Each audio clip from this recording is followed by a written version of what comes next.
Good evening, everyone. We are super excited to have you all here this evening. My name is Dr. Jelana Sheets, and I'm the Associate Director of the Aspen Institute Science and Society Program. And I, along with my colleagues, are delighted to welcome you to this month's Community Talk series hosted by Our Future is Science. This series is part of the Mentorship and Scholars programs of Our Future is Science. We are also happy to welcome the public as Zoom allows us to democratize these programs. Our Future is Science, or OFIS, is a joint initiative between the Aspen Institute Science and Society Program and CODA Societies. As an organization, we are committed to sparking curiosity, passion, and confidence about STEM and young people to push science forward in the 21st century and solve society's most pressing issues. We are generously supported by the Amgen Foundation, the Samueli Foundation, CDM, the Rita Allen Foundation, Genentech, the Manitou Fund, and Lida Hill Philanthropies. The Community Talk series is a platform to expose individuals to diverse careers, as well as information and insights, as well as perspectives on the intersections of STEAM disciplines and social justice issues. So now on to tonight's talks. Tonight, we are honored to have key individuals behind the development or part of the cast of the documentary, The Dark Hobby. It's an expose of the devastation to species and reefs caused by the aquarium trade. I'm thrilled to introduce our speakers tonight. We do have Kaimi Kaupiko. He'll be joining us a bit later. We also have Paula Faust. She's an award-winning filmmaker. She produced and directed tonight's documentary, The Aquariums, The Dark Hobby, along with multiple shows broadcast on PBS, such as Not in God's Name, In Search of Tolerance with the Dalai Lama, and other films. She co-authored Shiva and wrote Not in God's Name, featuring an interview with Mother Teresa. And Paula is Vice President of KRCA TV in Los Angeles, President of Paradise Filmworks International, and co-chair of the Southern Asian Art Council at the Los Angeles County Museum of Art. And we also have Bill Hogsey. He's been nominated for an Oscar for Hoop Dreams and an Emmy for The Last Days of Kennedy and King. He has received the American Cinema Editors Eddie Award, among many other prizes. And Bill's other stellar directing works include Stevie, Naked in Ashes, and Unprecedented. Sunset Story, an IT or independent, an ITBS PBS documentary about a residence for retired radicals, won a special jury prize at Tribeca. He worked both Orson Welles and John Cassavetes editing shorter films. Lastly, Robert Winter is Snorkel Bob, Hawaii's largest reef outfitter. His 5 marine volumes show reef society and personalities, narrating conservation victories and politics. He is dedicated to reef recovery and the global campaign to ban the aquarium trade. It's all one reef. Winter is active in Hawaii's conservation community, working to protect Hawaii's reefs. His books are recognized for excellence, and his reef photography volumes include Palau, I'm sure I butchered that, Hawaii, The Great Reef, The Virgin, Fiji, Tahiti, and Cuba. Winter is heard around the world. His novel, In a Sweet Magnolia Time, was nominated for a Pulitzer Prize and a Penn Faulkner Award. And so we are excited to have our speakers here. And before we jump into the film, we wanted to get a high-level overview of the issue of the aquarium trade. And so our speakers will take that on. This was a problem for years. What makes this problem unique among conservation problems is that it's underwater, and underwater has been under the radar for a long, long time. The good news is that some caring people were also underwater and saw what was happening. This came together kind of like magic. The legislative push to curb the aquarium trade began in 2007, long time ago. And that first year, the first bill was drafted in the corridor of the Hawaii State Capitol 20 minutes before the deadline for submission. And it was hand drafted on a legal pad. And it was just for fun to see who would come out of the woodwork.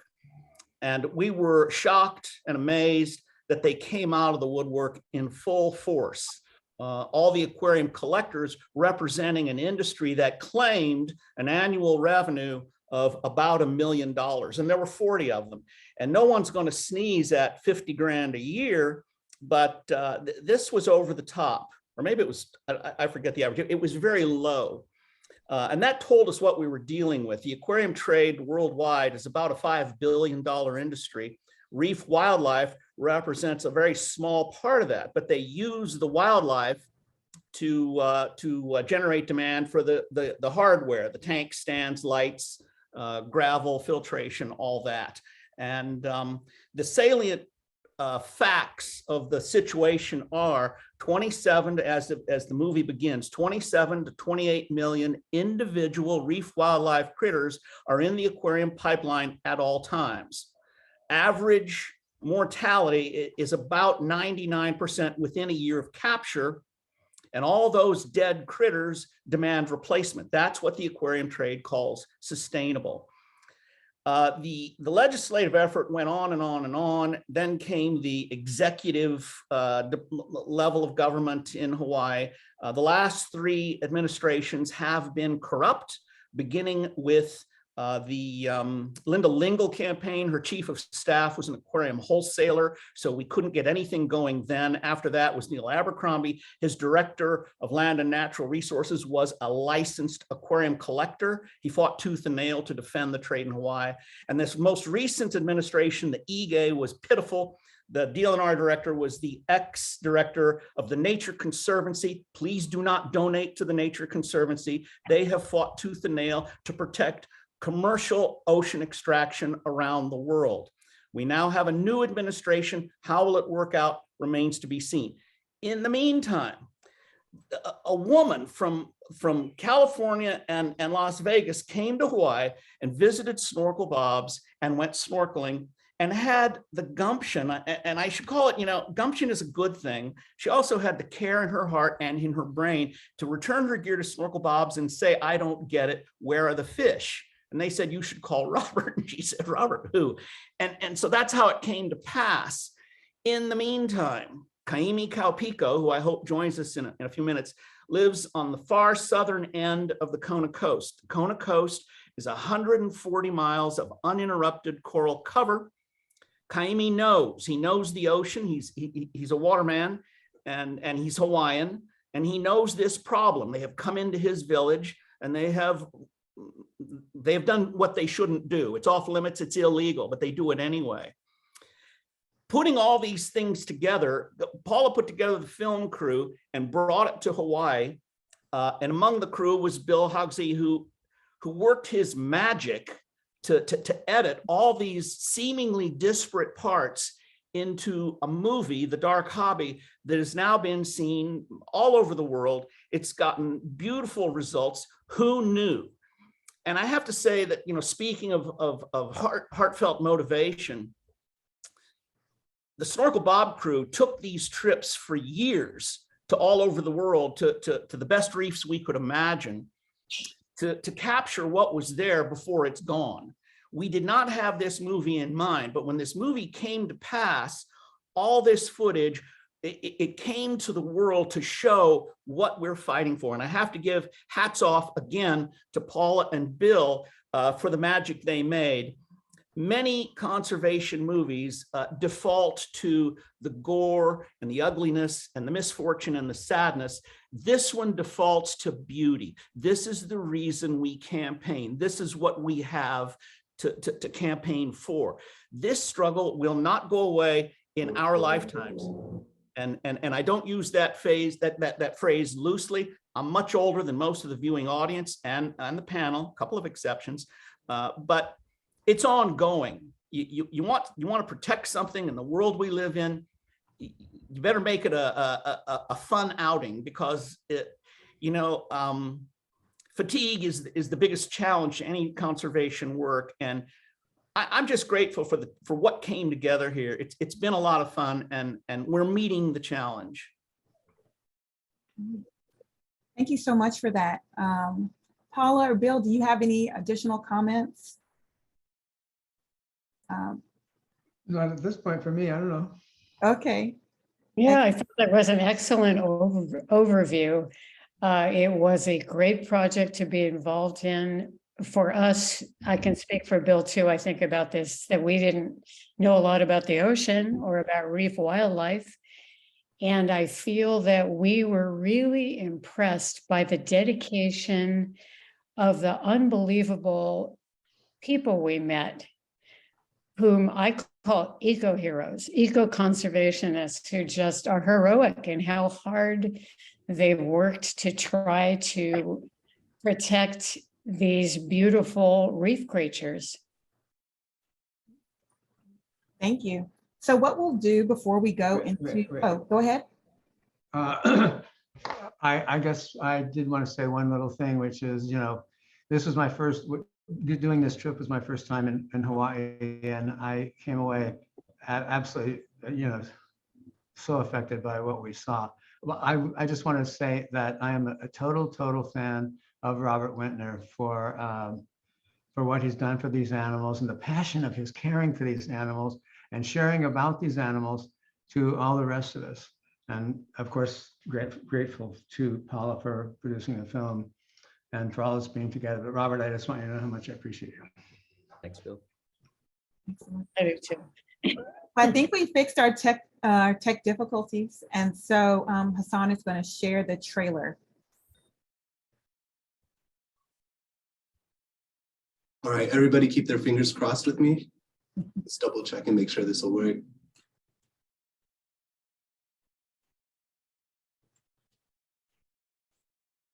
And now the sound doesn't have a sound. Sounds like we are underwater.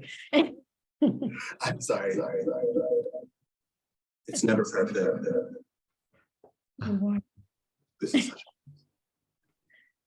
Oh. unsharing, resharing.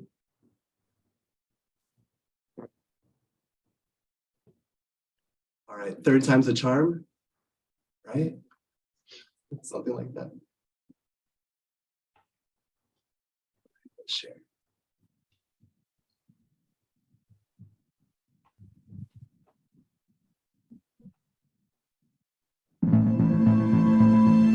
This is marine wildlife. This is a Hawaii treasure, and they're stealing it. You need two things to be an aquarium collector in Hawaii. All right, it is not working again. We're getting Zoom quit. It's going to kill me soon. So I'm sorry, guys. I'll put it in the chat though. Yes, and the great news is that I think most people have watched it. And so I think we're good. Thank you, Hassan, for trying to facilitate that. And yeah, thank you so much to Paula and Bill and Robert for all of those wonderful insights on such an important topic that clearly has implications all the way from the individual to the policy level. And so with that, we'll now transition to the Q&A portion of today's community talk. So myself, Sejal, and my colleague Hassan will moderate. And so just to give a little context, we asked the OFIS community of mentors, mentees, scholars, and ambassadors to submit questions for our panelists after watching the documentary. And so these questions will form the basis of our Q&A tonight, but definitely go ahead and input questions in the chat as we go along. Maybe you'll get inspired by someone else's question, and we'd love to hear from all of you if possible. So our first question is from one of our mentees, Sinoja, who asks, when I first saw aquariums, I thought of the aquarium attractions that you go to. I think that's something that a lot of us are familiar with. And so do those aquariums also have this kind of effect on reefs and underwater ecosystems? They Yes, do. Go ahead, good. Paul. I was just going to say that apparently the public aquariums all have to get the fish from somewhere. So a great percentage of the fish that are brought into the United States and imported from many areas around the world, such as the Philippines, Malaysia, Indonesia, they are caught with cyanide. And when the catchers go out and they kind of put the cyanide in big pumps and spray it onto the fish, and then the fish are just absolutely collapsing, and a lot of them die. And 90% of them, when they reach the United States, they have poisoning. They have jaundice, and a lot of them, their eyes turn yellow. So just like a home aquarium hobbyist, the public aquariums are also getting to fish in this way. Is that right, Robert? Yeah, and politically speaking, the first few years we began the legislative campaign, we were willing to give special dispensation to these aquarium attractions that you've referenced. And they fought tooth and nail against every bill we presented year in, year out in the Hawaii legislature. And that was the AZA, the Association of Zoos and Aquariums. And they, pretty well heeled, and they could afford lobbyists and a lot of campaigning. The reason for that is they need the collectors to do their dirty work. The collectors are often in poor countries. They get paid pennies on the dollar. And as Paula said, most of the fish are compromised with cyanide. They also use dynamite. After they poison or blast a reef, they collect all the floaters and they wait. And those that come around, they ship off. Those that don't come around, they throw over. And again, they get pennies on the dollar. But that's why we learned the hard way that these aquarium attractions, if it wasn't for collectors around the world and this whole system they have set up of transport and massive mortality, all these aquarium attractions would have to put together their own capture expeditions, and it would be cost prohibitive and they would go out of business. Better that the aquarium exhibits go out of business, because it's bad business for us and for reefs around the world.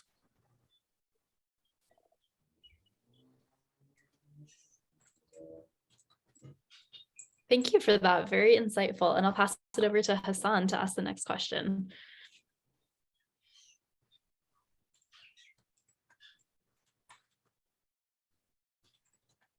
All right, can you hear me now?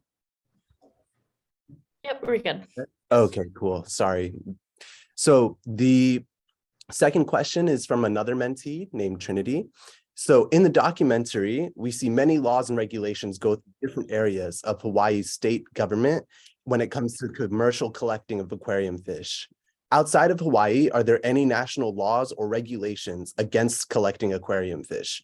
And is it really being enforced? The short answer is no. There were a couple of moves afoot in recent years, but they did not materialize. One of them was under management from Daniel Inouye's office, the late Daniel Inouye. He was a US Senator in Hawaii. I was never optimistic about that initiative because it meant to appease everyone. And this is kind of a zero-sum game. The aquarium trade needs to cease in all aspects. And it's a tough challenge, but that's what we have. No more ocean extraction. When I mentioned that the Nature Conservancy before, their cry for years has been, it's sustainable, but they've never defined sustainability. We define sustainability as an acceptable level of destruction. Earth is now pushing 9 billion human beings, and the pressure is on nature, on wilderness, habitat, and species everywhere. And this is no different. And it's not sustainable. They can't spell sustainable. And so, the long and short of it is, I think they had 5 key groups that were going to be in a roundtable. Daniel Inouye passed away, and this thing came to naught. But the short answer is no. There's no federal regulation other than there's CITES, which is the Conservation on International Trade of Endangered Species. That should come into play. Most of the trade is domestic that we're concerned about.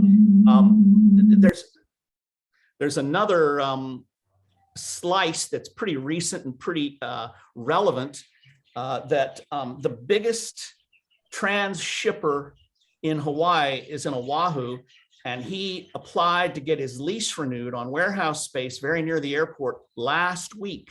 This was the first hearing of the Board of Land and Natural Resources in Hawaii, and he got tabled because a couple of people testified against him. He's a Chinese national. His name is Richard Xie. It's spelled X-I-E. On his website, he had two services that I found particularly unsavory. One is he offered a service where if you came to Hawaii and hired his company, they would take you diving to capture your own reef wildlife and ship it back to your home so you could put it in your aquarium. And then the other was a Chinese dating service. And I won't belabor the details on that, but you get the picture. Next question. Really interesting. And yeah, so on the topic of those like recent events and just kind of the legal side of this issue, we have a question from one of our mentors, Cole, who's wondering, are there any legislative updates with the new session that started in 2023? And, in the documentary, we follow along some of the legal battles that are taking place. So has there been any movement on those in 2023? No, the legislature opens today as we speak, and that's mostly just a glad hand, how do you do, aloha session, a meet and greet. I think there will be a new bill in the legislature. There are several things in play. I'm not at liberty to expose them right now. I promise you, the aquarium trade is watching this program. That's what they do. And we remain optimistic. This campaign will continue. I pledge that. All right, thank you. So I have another question. This one, we're switching gears a little bit. We're going back to main questions about the aquarium. So Zoe, one of our mentees, she has a related question. Do similar problems exist in freshwater hobbies? So would it be better if hobbyists bred and bought captive bred fish? In regards to fish living in boxes, would it be better if general guidelines to caring for fish were updated to be scientifically accurate and more ethical? When we made the film and we interviewed a lot of people on this issue about freshwater fish, as opposed to the fish that are taken out of the ocean, saltwater, a lot of people felt that it was better because it wasn't affecting the oceans, but also people have the feeling that because it's still an animal who has a sentient being, who has feelings, and because there's so much science nowadays that scientific research nowadays that's discovering what intelligent animals they are, that it's also not good to keep even freshwater fish in glass tanks. So there is a back and forth on the issue. I think that if there was new information out about how to take care of the fish, it would probably be very helpful to update it. Thank you. Yeah, and so from that conversation sorry, go ahead. I'll just add briefly to that. I've always felt that freshwater aquariums are a gateway hobby. Most aquarium keepers begin with freshwater and then go to salt. Beyond that, there's really mixed arguments on captive bred versus wild caught. And right now, there's about 2 million home aquariums in the world. The aquarium trade and the aquarium hobby is all about greenwashing. Many aquarium keepers will brag, but 30% of my inmates are captive bred, or 40 or 80. If they're allowed to greenwash that captive breeding makes this an acceptable hobby, that number of aquariums worldwide will go from 2 million to 5 million. It's cool. It's a cool thing to do, and it doesn't hurt anything, but it does hurt things. It's killing reefs worldwide, and reefs worldwide are under tremendous pressure. The aquarium trade says we don't apply that pressure. That pressure is warming, it's effluent, it's other toxins, and we don't do it, but they do that. They're one of the big adverse pressures on reef wildlife and habitat today. They destroy wildlife and habitat during the process. I hate to go on and on. Fire coral's a good example, but next question.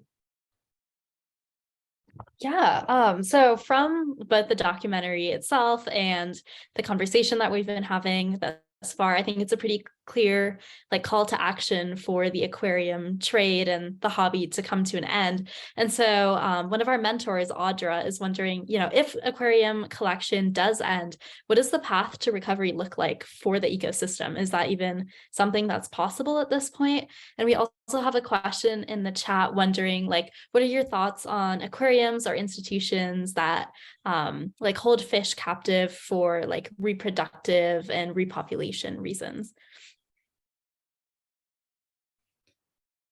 The ocean is remarkably resilient, and you can't watch the news on any given day in our lifetime without seeing warnings that time is running out, and time is running out. I have faith in the ocean. We have here in Hawaii, especially on the island of Maui, we had aquarium pressure. There weren't that many of them. They're gone now. Maui is no ka'oi. It's the best, because we ran them out of town. But when they were here, you've all heard of, and the movie, Bill and Paula covered this beautifully on the lionfish invasion of the Caribbean and the Atlantic seaboard. It was a huge catastrophe. And lionfish, that's a general term. There's several species involved. Among those species are the Hawaii lionfish and the Hawaii turkeyfish. Our apex predators keep them in check, keep them in control. We used to see them all the time. Beautiful critters. We didn't see them for years because the aquarium hunters wiped them out. Now the aquarium trade is gone. It's been gone from Maui for 12 years, and we see them again. And they're the most beautiful critters you can imagine. So I think that what we called gone for many years, they went deep, they went to other places, they hid, they will come back. But time is running out, and it needs to stop. Yeah, I just saw a news story yesterday, I believe, that sharks and rays are really in danger of extinction, and that on the world's reefs, 20% of sharks are missing already. So that's a bit worrisome for sure. And actually, the article said that it is a race against time as far as protecting sharks, because a shark fin soup, the demand is so high for that in China. When we did the film, which was a couple years ago already, it said 100 million sharks a year were being killed for shark fin soup. So that's probably even more now. And again, in the dark hobby, we covered that. Paula covered it beautifully at Jardines de la Reina in Cuba. Jardines de la Reina was the most active fishing area in Cuba. And it got fished out and it got left for dead. It was a boneyard. This is all in the dark hobby. And if you saw the movie, you'll remember this. And they took the sharks first because of huge demand. And they ate their sharks. Sharks were their protein staple in Cuba. They ate them. And it was a boneyard. It was dead. And when Fidel Castro, say what you will, when he said no mas on the sharks, it took a few years and they returned and the ecosystem restored itself. 100% biodiversity, optimal apex predators, and 100% coral cover. It can happen, but we can't take it for granted. It has to happen now. That's great. Well, on that note of acting now, we do have a question from Raquel in our chat from one of our mentors. So in order to help conservation efforts, should we stop supporting these institutions? And what can we do to help those efforts from where we are? Yeah, as I said earlier, the biggest challenge to any conservation work, especially in a campaign this long, is fatigue. It affects morale, it affects your outlook on life, and you have to avoid it. If you start getting depressed, and everybody does, it's a natural thing, you got to take a break. You got to do something fun. You got to get away from it for a little while so you can refresh. It's just like a boxer between rounds. You let the blood get back into your brain and you catch your breath. It's the same syndrome. But I think that, what can you do? You can't take it personally, everything you see. I see horrible stuff all the time. I don't take it personally. I do what I can. If I'm out and I see an aquarium in a commercial place, I have a word with management. I won't spend money there, but I will let them know in an aloha way. I used to speak to a lot of kids groups and I say, kids, you don't have to make a scene unless you think it would be effective. And then, yeah, by all means, make a scene. I used to tell the school kids that, and they loved it, because that's what kids are good at, and kids can be effective, and kids get it. Believe me, kids get it today more than ever before. The kids today have a harder time than ever before because look what they're walking into. Come on. You tend to think it'll take care of itself. It won't. You talk about the demand in Asia. Asia's not going to change. Humanity's not going to change. I mean, call me a cynical sumbitch because I am, because I've seen what's happening in the world. I heard a guy say, well, there's no political will. No political will. There's no human will, and so a correction will come. And in the meantime, we fight the good fight. Thank you. I'll pass it on to Sejal for the next question. Yeah, I'd love to, on this next question, get all of our panelists' perspectives, especially Bill, as such a award-winning filmmaker. But a question that's on a lot of our minds after seeing such an amazing documentary, and this question comes from one of our mentees, Radhika. What was the hardest part about filming and creating this documentary? I can imagine there's challenges both in terms of putting together the actual documentary, but also distributing it and making sure that it's heard in the appropriate channels.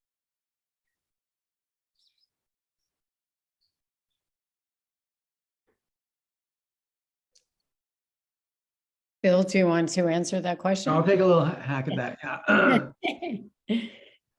I mean, I guess the thing that first pops into my head about this film is that the beauty of the fish and the way that they move and the whole thing of the underwater view of all that is so, anyway, to me, it was so attractive, so alluring that I really wanted to use, all I wanted to do was see those fish the whole, hour. I could have watched those fish the whole time. And I was really attracted, I don't know, I just was attracted so much of the time to the beauty of those fish. I mean, in a way, I guess that served at least my allegiance to the purpose of the film because the beauty is there.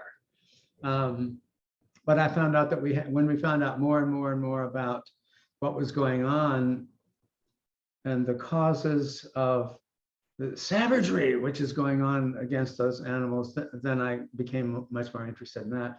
That's my first hit on problem. Just the beauty itself and its possible distracting away from the social and ecological purpose is the problem that I'm kind of thinking of. There are probably other things. Somebody else, Paula? Well, one thing to note is that the Hawaiian culture is so connected to the ocean and to the beauty of nature. And we got to be around people like Kimakeo Kapalehuahua and Willie Kaupico, who's the mayor of Mililihi. We got to see and to feel through the eyes of the Hawaiians themselves who shared with us how meaningful the fish are to their culture. I mean, how can you live on an island and not be dependent on, all the life in the water all around you? So that was really a big part of the film that we wanted to express. And we also got to meet other activists from Hawaii. But besides the nature, the spiritual aspect, Gail Grabowski, the marine biologist, she speaks about it in the film, how the great northern part of the Hawaiian Islands that are a marine preserve, that to her, she really feels its importance to the Hawaiian people and to the whole earth because it represents a very special part of nature right now that is intact. And hopefully that will be increasing, the amount of wildlife there that is safe, and hopefully less and less trash will be arriving on the beach, as the waves roll in. But we really were taken, I would say, I think you probably agree, Bill, just with the feelings when we were working on the film, that the connection of the nature with the Hawaiian people, it was a really big part of it.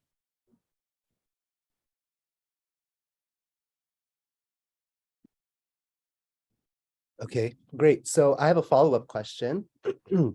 So with this block that we're working on now for students, we're talking about science and storytelling. So a big reason why all of you are here is helping us help our students find new ways to interpret and explain some of the things that they're working on. So a lot of our students are working currently on capstone projects that they'll produce and they'll showcase at the end of the semester. I wanted to know from all of you what conversations were had around the framing of this documentary at the beginning and how much of that was consistent at the end. That's interesting. Bill, do you want to speak about that? I know we had very different scenes and we were trying to find the balance between the science and, as Bill was talking about, the beauty. And I think that everyone in the audience can see that Robert Whitner just knows so much about the whole topic. He's a fountain of knowledge.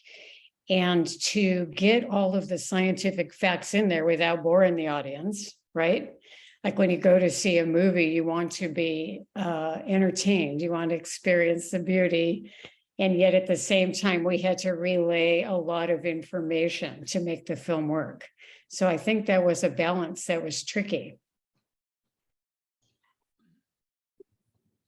Yeah. It just occurs to me to have something else to say about that. I'm not sure this is coming in exactly the right place, but as the film went on, you know, I turned my attention more and more to the savagery of the commercial, I was going to say capitalist, but let's just say commercial people in this particular situation. The story that, you know, that Robert shows so well about the number of animals that are in the pipeline, the percentage of them that die, and the whole thing is leading to the decimation of the whole population of these animals. And it just makes you, it made me real mad. And in a new way from, I mean, I had never really experienced that before about tropical fish. I mean, what, you know, tropical fish, but the way Robert's you know, research has it, and what we found in doing the film is that, yeah, it's sort of what we're doing with the whole world, isn't it? Just smashing it around, even though, and sort of hoping that it won't all die away. I really felt that we came right straight up against that crucial fact. We're destroying it. And pretty soon there won't be any fish to see. There won't be any reason to come to Maui or other Hawaiian Islands. It sparked greater anger in me at the commercial exploitation of these animals, and related to the other ecological disasters around us every day. Thank you very much. And that, can I just mention one other thing about the film that was quite difficult, and it had to be the spine of the film, and that was the whole layer of the many, many political campaigns that went on for what, Robert, 13, 14 years? 16. 16. And even at the end of the film, then all of a sudden something else would happen, you know, like the fish were protected and then suddenly it was all allowed to lapse, even though the fight had gone all the way to the Supreme Court and was won. And then suddenly it was allowed to lapse. So we had to communicate in some kind of way to keep the audience, you know, interested, this struggle, this political struggle that's going on and still is. Yeah, thank you very much. Those are really fascinating considerations, especially considering, you know, thinking about how this is playing out over time. And as Bill mentioned, I think a big piece of what makes this such a difficult issue to tackle is like the economic and commercial aspect of this trade. And one of our mentees, Cassian, is wondering what economic or like other incentives or deterrents have actually been successful in preventing collectors from harvesting fish from these reefs. I used to say facetiously that they're all the collectors. And the collectors are really the bottom rung of the aquarium totem. They are the grunt labor. And as I say, many of them are from very poor countries working for pennies on the dollar.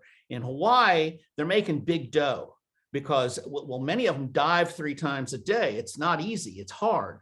And they are expert divers. And I often facetiously say, if they would just take a couple of semesters at Miss Manners School of Etiquette, they could get jobs in tourism. They're good divers, but they don't want to. They want the easy money. And it's diving for dollars with the aquarium trade. And for the last 8 years, the recent administration here, there's been zero enforcement.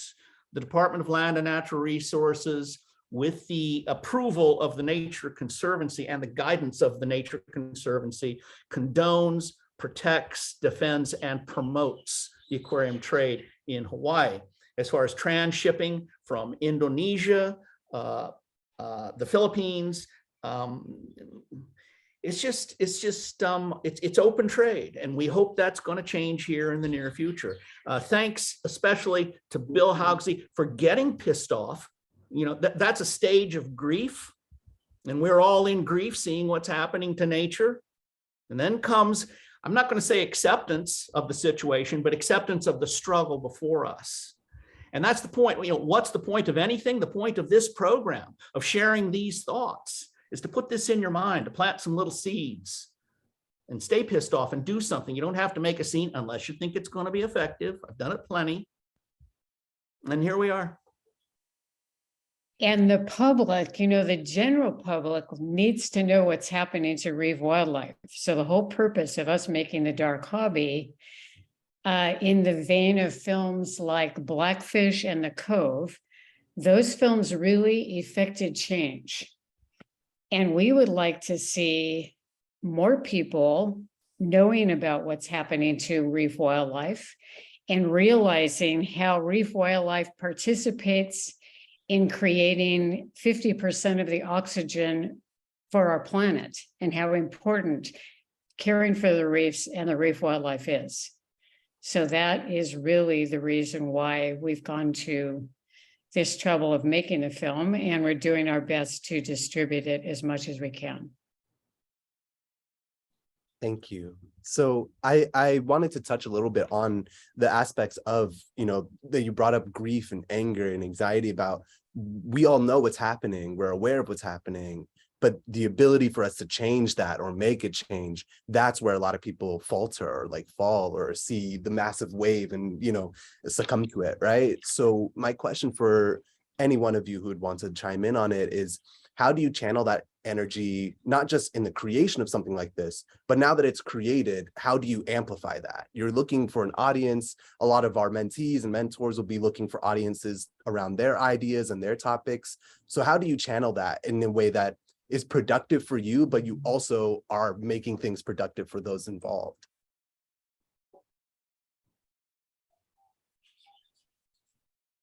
I think you're talking about imagination. If you can imagine something, it can come to pass. I'm not saying that it will. You have, you know, I'm well known in Hawaii. Paula Faust and Bill Haugsy are well known in showbiz. And someone made a reference before to some of the viewers here working on things. Consider us, and I hope I'm not volunteering for my friends Bill and Paula, consider us resources. Make contact, do what you need to do, make contact, ask for advice, support, guidance, whatever.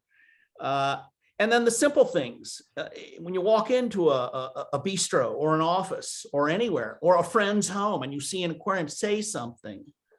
Say, do you realize many people for many years thought that those fish were coming from somewhere? People were making those fish. They're not. They're coming from the wild, and it just won't do. Offer alternatives. They say if a kid is bad, you don't say to that kid, don't do this. You offer an alternative. We have flat screen TVs. This all is pointed out in the dark hobby. Flat screen TVs, reef cam, you name it. Wildlife, capturing wildlife for entertainment is a non-starter. It's over. It's over. My friends give me grief sometimes when I go overboard and say that, you know, don't take anything from the ocean. They say that's extreme. That's ridiculous. We live in an extreme time. It's time to give the ocean a rest. It's time to nurture and heal. And so I'd say if you got this in your mind, maybe it'll fade away, maybe not, maybe you'll see something to wake it back up again, but just stay alert, stay thinking, stay reflective, and it'll come to you what to do. Maybe it already has, and seek help where you need it. We all stand on the shoulders of others. And be sure to tell everyone that these small, beautiful fish that are being caught for the aquarium trade, the work they do there, eating the algae that's growing on the coral, they are helping create more oxygen for the planet than the entire Amazon rainforest. I mean, that is remarkable. So when people hear that, they go, "You're kidding me." And, you know, that can kind of spread like wildfire. That's a good thing for people to know how important these fish are, to leave them at home on the reef. Thank you very much. I'm just checking the time. I just wanted to put out another call for anyone who has questions to definitely be sure to drop those in the chat as we go along. And on top of that, go ahead. yeah, David McGuire has been putting in a lot of really useful information in the chat. Before we end, definitely give it a look if you haven't been already. We do have time for maybe a couple more questions. I'll ask one from one of our mentors. So at what point do we as humans collectively place more importance on our natural resources rather than the profit from them? This is from Gerald, one of our mentors. I don't think that's ever going to happen. That would be, Plain and simple, that's pretty good. I believe that a lot of the population of human beings on the planet right now understand how important all of this is once they know about it, once they get to know about it. And so that's where we come in, you know, being able to communicate these issues. They're very important issues. But I think the more salient point here is this: we're not going to correct everything all at once. It cannot happen. That's why it's important to pick your battles, stay focused, pick your campaign, make one little difference at a time. When you make that little difference, you can go to the next little difference. You remind me of this interesting tale that I'm going to share. Kaimi's not here. He and I were together at a hearing on the Big Island in Hilo. And these aquarium guys are arrogant. They're presumptuous and they're arrogant. And one of the aquarium guys got up and testified, "You guys in Miloli'i, all you do is bitch and moan and complain, and we don't take opelu." Opelu is a fish about, let me get my screen here. Opelu is a fish about this long, and that's their major catch in Miloli'i. Miloli'i is off the grid. By the way, FYI, Miloli'i is the last working fishing village in Hawaii. This is not it's not sustenance, it's subsistence. They need this to survive. And the opelu have to come in every year, but they won't if the coral is fuzzy. What keeps the coral from being fuzzy? Yellow tangs. And the aquarium guys come in and catch the yellow tangs, take them away, the coral gets fuzzy, and the opelu don't come in. So this is this question is a little bit skewed and it's a little bit misleading. How can we solve this huge problem in the world? We can't. That's why I say I don't think it's going to happen. We got to take it one little chink at a time, and then we drive hard and you fix that one little thing, And with the aquarium trade, we'll end it and then we'll go to the next one. And that's, I think you have to have that kind of focused thinking to accomplish anything. And that's where we are. Thank you.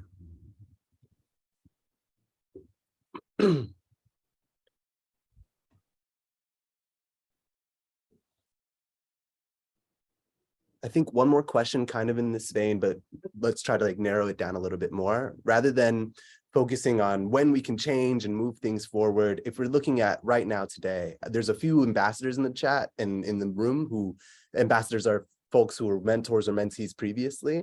We've already talked about things like greenwashing. I was very happy that you brought that up. We also are talking now about systems thinking and how these problems aren't just happening in isolation. They're happening as a cog in a machine that's much bigger.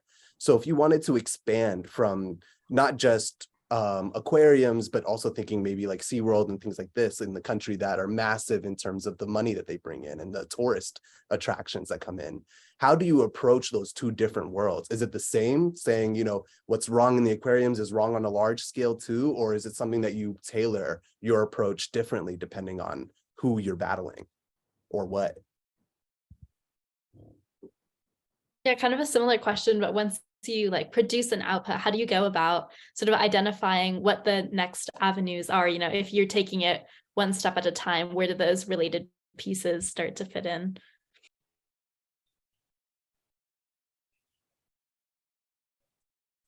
Well, there's someone who works at one of the biggest aquariums in the United States, and she saw the Dark Hobby a few weeks ago. And she wrote to me and she said that she was really, really a great fan of the film. It really moved her. It made her remember when she was young and studying marine biology and first working in big public aquariums, that when the fish would arrive, that upon arrival, many of them were dead. And that's how they learned to be able to identify the fish, because they'd see these little fish and be able to work with them. So that was interesting, because I know when we made the Dark Hobby, we heard about, you know, we interviewed someone who had worked in fish stores and had found that happening. But those big, large aquariums, public aquariums that are places of entertainment as well as education, that's something that it's like a different segment than the home aquarium collectors who are hobbyists. If I could add just something from that, you know, I think you asked, you know, how does it all fit in? And Paula made reference to Blackfish, and then there's also the Cove. The thing that impressed me most about the Cove, you all know Rick Barry. Early in life, he was in the TV series Flipper. It predates some of you. It was a situational weekly program. And I saw an interview with Rick Barry, and he said, maybe it was in the Cove, when he said, in those years, I got a new Porsche every year. That was my value system. And, you know, and I don't really have any criticism at all for anyone who drives any kind of car. But at the end of the movie, here was this man, Rick Barry, and he had a flat screen TV on many of you saw the movie, hanging off his neck. And he was at the United Nations. And then again, he was in a busy thoroughfare in Japan, showing the Cove and the slaughter that happens there. What do? There's some imagination for you, and it can't get any simpler than that. You hang a flat screen TV over your head with a battery pack and you go stand somewhere. There you go. Now, Rick Barry didn't need to make a living at that point. Many of you do, but it's just by way of example. Open your mind, open your heart. Let's get it done. And it is all tied together. That's why I say one chink at a time. Next thing you know, things open up. Thank you so much for that, Robert. And really thank you to all of you. You know, it's not every day that you get to see like a conversation from the screen come alive. And for those of you who haven't yet had a chance to watch The Dark Hobby, definitely encourage all of you to go see it. Really impactful film.